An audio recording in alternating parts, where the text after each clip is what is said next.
প্রিয় দর্শক, আমরা সাধারণত যে কোনো রেস্টুরেন্টে বা পড়ে থাকা একটা কাগজ অথবা বই পুস্তকে যে কোনো ভাষায় আমরা লেখা দেখি। যারা সাধারণত বিভিন্ন ভাষায় লেখা দেখেন অনেক কিছুতেই, কিন্তু বুঝতে চান যে এটা কী লেখা আছে, সেই লেখাটা বুঝতে পারেন না। এই লেখাটা আপনার মোবাইলটা যখন ক্যামেরা আপনি ওপেন করবেন, অর্থাৎ ক্যামেরা যখনই ওই লেখাটার উপরে ধরবেন, সাথে সাথে আপনার সব কিছু বাংলায় দেখাবে। এটা কিভাবে সম্ভব আমি আপনাকে দেখাবো। মাত্র কয়েক সেকেন্ডেই আপনি মোবাইলটা বের করে এবং সাথে সাথে ক্যামেরাটা ওপেন করে আপনি যখনই ওই লেখার উপরে ধরবেন, তাতে পৃথিবীর যে কোনো ভাষারই হোক না কেন, যদি যখনই আপনি ওই লেখার উপরে ধরবেন, সাথে সাথে আপনি বাংলায় সব কিছু লেখা দেখতে পাবেন। তো প্রিয় দর্শক, আর দেরি নয়, তাহলে আমি দেখাচ্ছি এটা কীভাবে করতে হয়। যারা চ্যানেল থেকে দেখছেন চ্যানেলটি সাবস্ক্রাইব করে রাখুন, এবং যারা সাধারণত পেজ থেকে দেখছেন পেজটি লাইক দিয়ে রাখুন। তাহলে সঙ্গে থাকুন।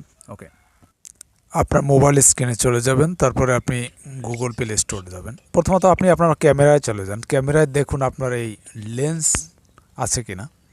তার মানে গুগল লেন্সটা আপনার যদি না থাকে, তাহলে আপনার গুগল প্লে স্টোরে যাবে। যেরকম আমার নাই, তাই আমি গুগল প্লে স্টোর থেকে গুগল লেন্স এই ক্যামেরাটা আমি ডাউনলোড করব, অর্থাৎ ইনস্টল করব ফোনে গুগল লেন্স। এটা ইনস্টল করা থাকলে, বিশেষ করে অধিকাংশ লোকের ফোনেই আছে এটা, যাদের নাই তারা ইনস্টল করে নেবেন। ইনস্টল করার পরে দেখুন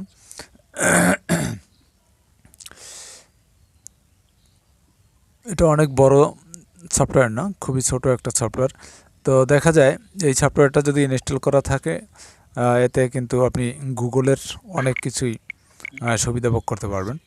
তো যাই হোক, ইনস্টল করলাম, আপনি ওপেন করবেন। আপনি ইনস্টল করে তারপরে ওপেন করবেন, দেখবেন ইনস্টল করার পরে যদি আপনার ক্যামেরার সাথে না আসে, সরাসরি আপনি দেখুন গুগলে ঢুকলে, গুগলে দেখুন ওই আইকন কর্নারে দেখুন আমি ইংলিশের উপরে ধরলাম, আমার একটা মাদারবোর্ডের উপর ধরলাম, ইসরানিক মাদারবোর্ড, যা ইংলিশে সব লেখা, সেখানে বাংলায় সব দেখাচ্ছে, বাংলায় লেখা দেখাচ্ছে।